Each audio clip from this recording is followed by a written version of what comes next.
अखबार भी बताता है कि मैं नंबर 1 पर हूँ। तो हम जो अपना काम कर रहे हैं तो हम बेहतर हैं, ये बताना भी इम्पोर्टेंट है कि हम हमेशा अपने पॉलिसी होल्डर की बेहतरी के बारे में सोचें कि उनको कैसे बेहतर इंश्योरेंस दे सकते हैं। LIC से जो पैसे कमाए उन पैसों को जोड़ जोड़ के कितना भव्य कॉलेज बना दिया। तो मेरे मन में ख्याल आया, ये तो out of the box thought है।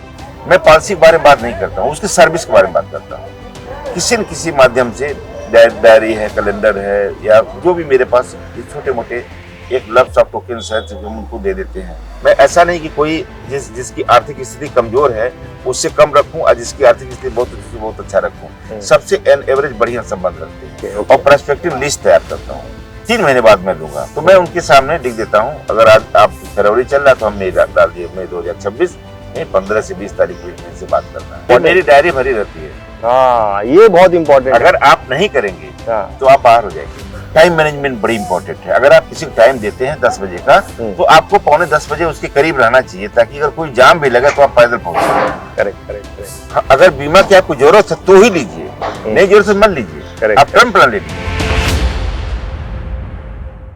एक ऐसे इंश्योरेंस एडवाइजर जिन्होंने LIC से जो पैसे कमाए उन पैसों को जोड़ जोड़ के कितना भव्य कॉलेज बना दिया।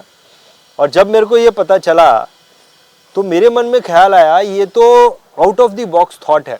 किसी इंश्योरेंस एडवाइजर की इतनी out of the box thought हो सकती है, ये मेरे को जो है जब मुझे पता चला, विनय राय जी जब आपने बताया, मैं बात कर रहा हूँ विनय राय जी की। विनय राय जी की प्रोस्पेक्टिंग स्ट्रेटेजी के बारे में जानेंगे। विनय राय जी उत्तर प्रदेश के गोरखपुर राज्य से हैं, गोरखपुर सिटी से हैं।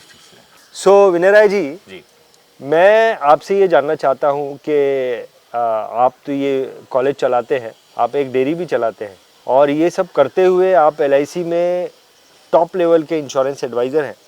तो कैसे करते हैं, आपकी प्रोस्पेक्टिंग स्ट्रेटेजी क्या होती है, उसके बारे में कुछ बताइए। तो प्रोस्पेक्टिंग का ये पहला स्ट्रेटेजी टाइम मैनेजमेंट है। दूसरा स्ट्रेटेजी हुआ कि मैं कोई भी व्यक्ति को, मैं पॉलिसी के बारे में बात नहीं करता हूँ, उसकी सर्विस के बारे में बात करता हूँ। तो जब आप सर्विस के बारे में बात करते हैं लेकिन वो व्यक्ति से मिलते कैसे हैं? हाँ, जैसे मैंने क्या बात करते हैं वो बाद में बात करें, लेकिन वो व्यक्ति मिला कैसे आपको? जैसे कोई भी जो रिनाउंड पर्सनालिटी शहर की हैं, हम निश्चित रूप से जाते हैं और उनसे टाइम देते हैं। पहले मैं डायरेक्ट मिलता था। अच्छा। तो वो बहुत परफॉर्मेंस अच्छा नहीं मिला। रिनाउंड पर्सनालिटी से आप उनके अपॉइंटमेंट लेते हैं, टाइम लेते हैं, लेकिन वो रिनाउंड पर्सनालिटी को आपको जान पहचान की उतनी जरूरत नहीं पड़ती है। आप विनम्रता पूर्वक अगर टाइम लोग दे देते हैं। 99% लोग टाइम देते हैं। हाँ। ओके, मतलब अननोन लोगों से भी आप टाइम मांग लेते हैं? हाँ, अननोन लोग से, सारे लोग नोन तो हो नहीं सकते। करेक्ट। तो हम अननोनों से टाइम मांगते हैं। दूसरी बात, एक मेरी स्ट्रेटजी होती है कि मैं साल में एक बार किसी न किसी माध्यम से डायरी है, कैलेंडर है, या जो भी मेरे पास छोटे मोटे एक लफ्ज ऑफ टोकन्स है जो हम उनको दे देते हैं। फिर जब आते हैं तो साल में एक बार देते हैं तो यूज करते हैं लोग डायरी कैलेंडर। तो जब यूज करते हैं तो उनको एक नाम, ये आप अपने एग्जिस्टिंग लोगों को देते हैं या नए लोगों को? कोई भी हो, नए लोगों को भी देते हैं डायरी। मतलब मेरा डायरी कैलेंडर जो भी मेरे पास उस समय व्यवस्था रहती है। ऐसा नहीं है कि मैं उसी को दूं जो मेरा पॉलिसी होल्डर है। अच्छा। तो आपको स्ट्रेटजी के एक पार्ट ये हो गया, अगर आपको मिलने के लिए एक बहाना चाहिए कि आप कैसे मिलेंगे। अगला आदमी हो सकता है, तो अगर जो नहीं मिल रहा तो आप जब उसको आप साल 2 साल पर, मेरी स्ट्रेटजी 5 साल तक चलती है। मैंने ऐसा नहीं कि मैं आज बात किया कल भी मैं बात कर लूँ। मैं 2 साल 3 साल 4 साल, या जब अच्छा मौका मिला तो मैं उनसे बात कर लेता हूँ। तो ये हो गया। दूसरी बात है कि जब मैं मिलता हूँ तो उनसे पॉलिसी के बजाय उनकी सर्विस चाहते हैं। हर आदमी के पास सर्विस की नीड होती है, क्योंकि हर बड़ा आदमी व्यस्त है। तो वो पार्ट जो LIC का है वो चाहता है कि ये पार्ट अगर कोई लेता है तो उसको थोड़ा रिलीफ मिलता है। तो अब अगर आप उस सर्विस मांगेंगे तो वो आपको खुशी दे देगा, क्योंकि उसको सेवाएं चाहिए, आप सेवाएं लिए तैयार हैं और निःशुल्क सेवाएं दे रहे हैं। तो उस आदमी को वो जज करने के लिए टाइम मिल जाता है कि ये जो इस आदमी से मैं सेवाएं ले रहा हूँ, ये आदमी जेन्युइन है या नहीं है, या परफेक्ट टाइम पर मेरा काम हो रहा है नहीं हो रहा है। तो हम मिलते हैं, तो हम सर्विस के माध्यम से, एक स्ट्रेटजी है कि मैं सर्विस दूं। तो 2 चीज आपने बताई। हाँ। एक तो आपने बताया कि आप रिनाउंड लोगों से मीटिंग लेते हैं। हाँ, करते हैं। वो आपकी प्रोस्पेक्टिंग एक स्ट्रेटेजी होगी। दूसरा चीज बताया कि आप कुछ डायरी जैसी चीजें जो है वो अन्य लोगों को भी देते हैं। हाँ, मैं डायरी कैलेंडर। तो ये समझ में आ रहा है कि भाई इससे नए लोग आपसे कनेक्ट हुए, नए लोग कनेक्ट हुए, वो समझ में आ रहा है। और कुछ एक्टिविटी करते हैं? और मैं जैसे मान लीजिए क्या है कि जो हमारे सोशल रिलेशन हम मेंटेन करते हैं।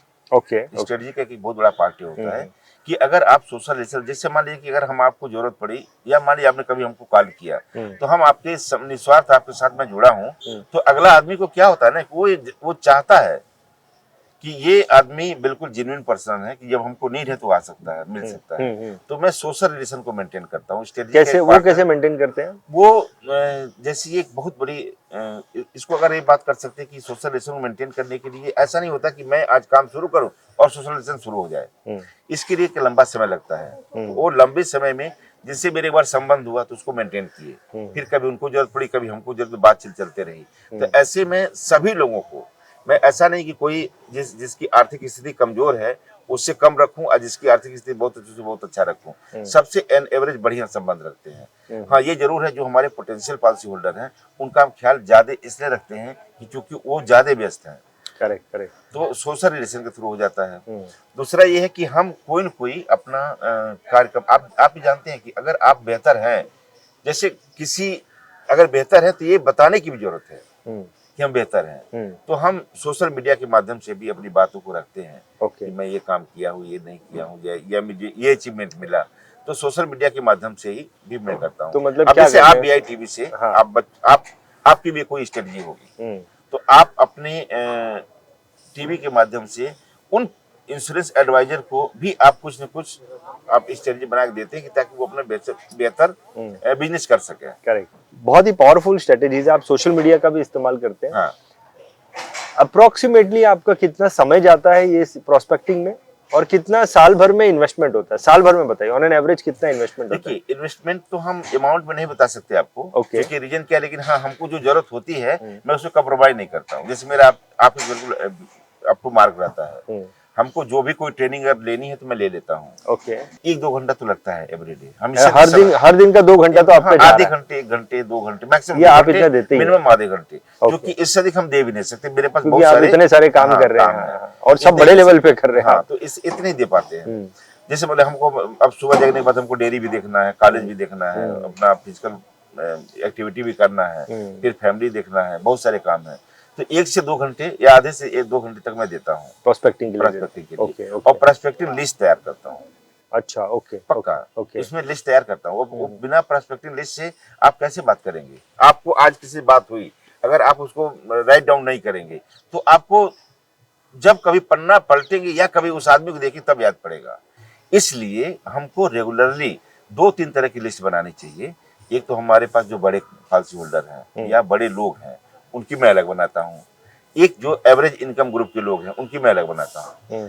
कौन कितना बड़ा पॉलिसी लेना चाहता है, क्या वो चाहता है। जैसे उसने बात हुई मेरी, उन्होंने कहा मैं हमको 3 महीने बाद मैं लूंगा, तो मैं उनके सामने लिख देता हूँ। अगर आज आप फरवरी चल रहा है तो हम मई डाल दिए, मई 2026 में 15 से 20 तारीख के बीच में से बात करना है। उस बीच में उनको हम सारे डॉक्यूमेंट तैयार करके उनके अपने जो प्रेजेंटेशन तैयार करके मैं भेज देता हूँ।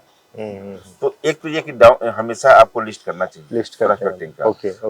जिस भी आदमी में एक और प्रोस्पेक्टिंग मेरी बड़ी इंपॉर्टेंट है, जो भी पोटेंशियल है, जो बड़ी कार से चलता है, बड़ा घर है, बड़े लोग हैं, मैं इनको पता करके लिस्टिंग करता हूँ। अच्छा, ओके। जो जिससे मान भाई देखिए, कार के 3 सेगमेंट होते हैं। एक बड़ी सेगमेंट को होता है, एक मीडियम होता है, एक थोड़ा लोअर एवरेज से जिनकी कार 20 लाख से नीचे की है। हाँ। कुछ लोग कार 20 लाख से 40 लाख के बीच में है, कुछ लोगों को 40 लाख से 1 करोड़ 1.5 करोड़ के बीच है। तो मैं इस तरह से अगर कोई दिख गया तो मैं सर्च करके देखता हूँ किस आदमी कार है, वो आदमी क्या प्रोफाइल है, तो मैं उससे मिलने की कोशिश करता हूँ या उसको फिर मैं कैलेंडर वगैरह भिजवाता हूँ। बहुत बढ़िया। तो ये मैं एक बहुत इम्पोर्टेंट चीज जो है ना विनय जी, आपकी बातों से निकल के आई, जो मैं अपने दर्शकों को बोलना चाहता हूँ कि देखिए आप कितने बड़े लेवल पे काम कर रहे हैं। हाँ, आपका इतना बड़ा कॉलेज है, आपका एक डेयरी का बिजनेस है, आप LIC के एलाइड क्लब मेंबर हैं, कितने बड़े लेवल पे काम कर रहे हैं, लेकिन बेसिक को आप फॉलो कर रहे हैं, लिस्टिंग आप बनाते हैं। पक्का। That is very important. मेरी डायरी भरी रहती है। हाँ, ये बहुत इंपॉर्टेंट है। अगर आप नहीं करेंगे तो आप बाहर हो जाएंगे। जैसे बेसिक को छोड़ना नहीं है, बेसिक को नहीं छोड़ना। आप देखिए, कोई भी स्ट्रेटजी का सबसे पहला रूल यही होता है कि आप राइट डाउन करिए कि आपके पास कितने प्रोस्पेक्टिंग है। उस प्रोस्पेक्टिंग को आप जब तक नहीं लिखेंगे तब तक आप बेहतर नहीं कर सकते हैं, क्योंकि भूल जाएगा। अगले आदमी क्या लगेगा कि आदमी बहुत सजग नहीं है। टाइम मैनेजमेंट बड़ी इंपॉर्टेंट है। अगर आप किसी को टाइम देते हैं 10 बजे का, तो आपको पौने 10 बजे उसके करीब रहना चाहिए, ताकि अगर कोई जाम भी लगा तो आप पैदल पहुंच सकें। Correct correct correct. ये मार्केटिंग का एक बहुत बड़ी स्ट्रेटजी है, टाइम मैनेजमेंट। मैं टाइम मैनेजमेंट और सर्विस, लिस्टिंग, बड़े लोगों को फॉलो करना, ये मेरे बेसिक रूल है। इसके अलावा और मैं कभी बीमा के लिए मैं किसी सिफारिश नहीं करता हूँ, क्योंकि उसको जो नीड है उस हिसाब से बात करता हूँ। सिफारिश करने से वो ओबलाइज करते हैं। अगर बीमा की आपको जरूरत है तो ही लीजिए, नहीं जरूरत है मत लीजिए। आप टर्म प्लान ले लीजिए, correct correct correct, family secure कर लीजिए, लेकिन ये जरूरी नहीं है कि आप बड़ा बीमा लीजिए, लेकिन लेना चाहिए, लेना चाहिए। हाँ। परफेक्ट। हर आदमी को इंश्योर होना चाहिए, ये बेसिक रूल है, ये गवर्नमेंट का भी है। ये चीजों का ध्यान हम सबको देना चाहिए। तो इसे थोड़ा सा मेरे को है ना Vinay ji, because it is very important, इस चीज को है ना थोड़ा जानना इंपॉर्टेंट है। ऑन एन एवरेज प्रोस्पेक्टिंग पर आपका साला एवरेज बताइए, सालाना कितना खर्चा होता होगा? तब भी 1-2 लाख तो खर्च हो ही जाता है। 1-2 लाख रुपया हाँ। जो है आपका जी साल का जो है जी, वो जी, जी, जी, प्रोस्पेक्टिंग पे जो है आपका खर्चा जी, होता है। जी, जी, जी। लर्निंग वाली बात है। एजुकेशन में भी आप जब आप पढ़ते हैं तो अच्छा कोटेशन है कि learning till life process. Correct correct. तो जो सीखने का क्षमता है या सीखने की जो प्रक्रिया है, सीखने की जो ललक है, वो जीवन भर बनी रहनी चाहिए। Correct correct. तभी आप बेहतर इंसान बन सकते हैं और बेहतर अपने काम में एक बेहतर स्किल हो सकते हैं। Right right right. तो लर्निंग टिल लाइफ प्रोसेस है।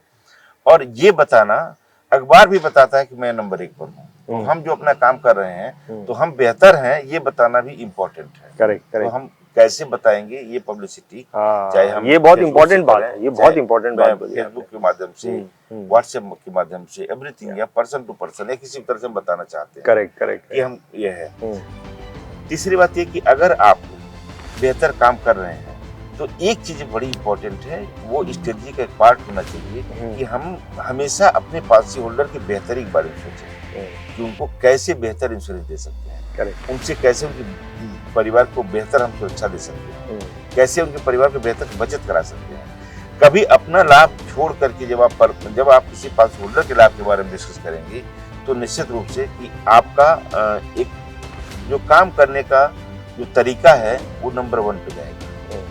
लेकिन जब आप सोचेंगे नहीं मेरा बेहतर लाभ हो, पॉलिसी होल्डर को हम कोई पॉलिसी दे दें, ऐसा नहीं, उसकी नीड के साथ करेक्ट, उसकी जरूरत है तो ही पॉलिसी दीजिए, नहीं जरूरत है तो उसको पैसे को उसको कहीं इन्वेस्ट करने दीजिए, चाहे वो गोल्ड में करे, चाहे एसेट में करे, चाहे म्यूचुअल फंड में करे, लेकिन अगर नीड है तो जरूर इंश्योरेंस होना चाहिए। वीडियो पसंद आया तो लाइक करो, सब्सक्राइब करो और शेयर करना मत भूलना।